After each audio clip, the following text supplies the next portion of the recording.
Hello friends, today I'm going to answer the question, are short-term rentals declining? So what's the good word? Are short-term rentals declining or not? Well, stay tuned because by the end of this video, you're going to have a comprehensive understanding of the current trends in the short-term rental market. And these will help you make informed and important decisions when it comes to real estate investing. Have you ever wondered, is the popularity of short-term rentals waning? Have you wondered how the current economic factors play a role in determining whether it's still a good investment strategy? Well, stick around because we want to dive into these insights and projections by first giving you a current market overview. Next, I'll explain factors that are influencing demand and market dynamics. And finally, I'll give you my future forecast and insight on where I see short-term rentals going. If you're ready, let's go.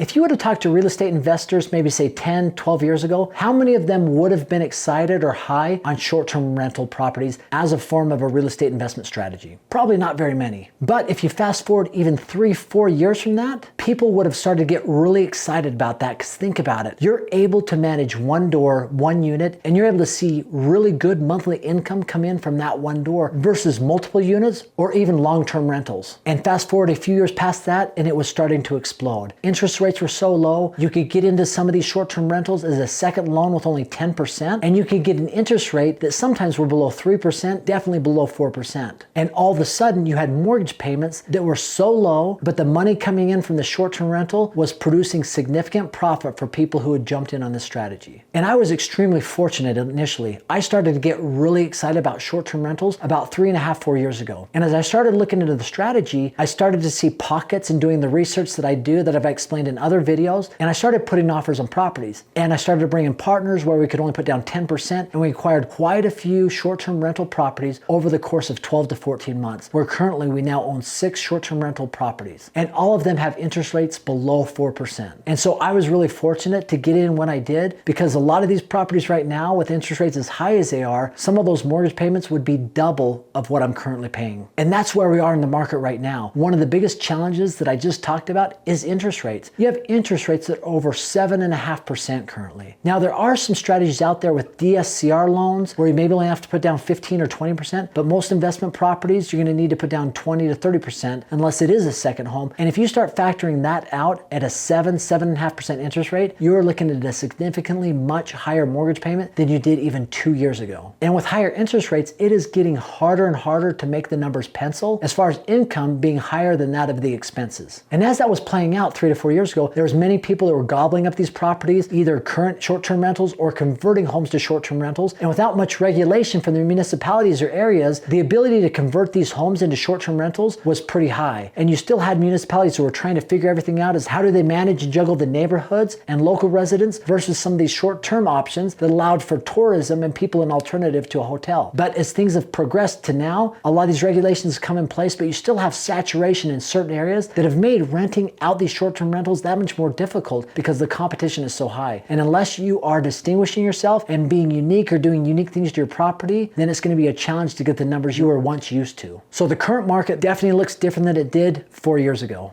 Now that doesn't mean that there aren't deals out there. You've just got to look a lot harder and put in a little bit more effort to be able to find those deals. And knowing that certain areas have so many short-term rentals, if you do engage and buy a short-term rental, here's my advice. If you find a property right now that makes sense, financial sense, you are going to want to find a property that is unique or in a unique area. I just saw somebody posting some homes for sale near the Smoky Mountains. And this gentleman probably had 3 or 4 properties there just in that community that he was doing extremely well. But he was liquidating these properties to do a development that he was really excited about. And he sent over to me 3 of those properties. One of the properties that he sent over was absolutely unique. Everything inside and outside the home just looked beautiful. You knew that this gentleman understood what it meant to separate himself from the competition. And then he sent me over 2 other properties because the other one had just gone under contract. I mean, that's the thing about these properties is people knew that the properties he had and the revenue they were pulling in would continue to be that way because the properties were so unique and special. The other 2 that he sent over to me, one had a train track around it with a smaller train that people could ride. The other one had a miniature golf course out in the front yard. These homes were rented most of the year and he got top dollars from these homes. And the revenue brought in exceeded probably, the annual rents was probably 15 to 16% of the purchase price. And so he had done some amazing things to raise the rents and increase occupancy because he made these properties unique. And in today's market, that's what you have to do to separate yourself from the competition. Doing something that is absolutely unique with the properties that you're looking to buy. And this is very similar to what we did on our property in Orlando. We invested over $100,000 just to redecorate the home. We put in a theater room in the garage that when you walk in, it's absolutely amazing. It's themed out with Captain America and Iron Man, but rather than just being a dreary garage, it's an awesome home theater system. We decorated all the rooms, and the theme in the main area of the home is Jurassic Park. And that is something we get lots of reviews about, lots of people love. So making it unique and stand out is exactly what you have to do. But one interesting thing about the market that we're in now, there isn't a ton of inventory, right? If you look back in 2007, 2008, there was a ton of inventory on the market, which drove prices down. The fact that there isn't that much inventory on the market keeps market demand high, so you don't see a lot of prices coming down. I also believe that inflation, the cost that the average person is paying now for the same goods they bought 3 to 4 years ago, they're spending anywhere between 20, 30, 40% more for those goods, and just living expenses have gone up. And that is also making it more difficult to go out and purchase these homes or the investments. One thing that looks really bright though is the tourism industry. Just from May, just a few weeks ago until the end of August, tourism industry is projected to be 132% higher than it was during that same period last year. So people traveling and tourism is definitely up. So where do I see all this heading?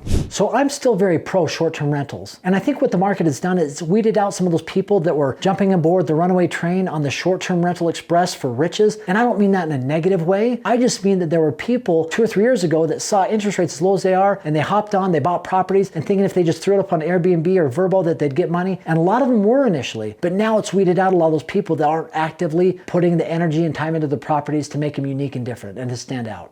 So here's the things that I think you have to do if you're looking right now to buy a property. Number one is location. Location in real estate has always been the most important thing. You've heard people say the 3 most important things in real estate are location, location, location. It's no different with short-term rentals. You have to analyze the data. The data has to make sense. It has to show you that it can pay for yourself or can become very close. Because the cool thing about real estate, not only do you get the revenue from the people staying there, but you also see appreciation if you've bought in the right area. The third thing, I've talked about this quite a bit, is but making your property stand out and making it unique and different. The fourth thing is absolutely maintaining positive reviews. If you go look at properties, and if you're looking at a whole bunch of different properties, and a lot of them have 4.9, 4.93, 4.95, and you see one that's 4.3, chances are you're not going to be that excited about that property as you are the ones that are listed higher. And all that might be is communication. The property with the 4.3 might be a cooler property, but because the other ones have better reviews, they're going to get more of the attention. And you have to understand that positive 5-star reviews are absolutely crucial. And one other thing that I found as I did my research about short-term rentals and if they're declining is the fact that solo travel is higher than it's ever been. So the opportunity to maybe rent out rooms or a basement apartment or an attic or whatever it might be, maybe it's an ADU, accessory dwelling unit behind your home, that's going to become more and more popular as solo travel increases. And as I mentioned, I'm very popular and bullish on the short-term rental market, but it doesn't mean I'm not looking at other real estate strategies. I'm actually excited and looking at a couple other real estate strategies, but I'd be interested to see what you're doing. Are you still bullish on short-term rentals? If so, comment, let me know what you're doing. Let's engage in a dialogue. And as always, just for stopping by and watching the video, I've got a free gift for you. It's my short-term rental calculator. You put in all the income, all the expenses, and it's going to spit out to you whether it's a good deal or not. And it's 100% free, no strings attached. Just click on the link below, aaronsfreetraining.com. Once again, thanks for stopping by. Have an amazing day.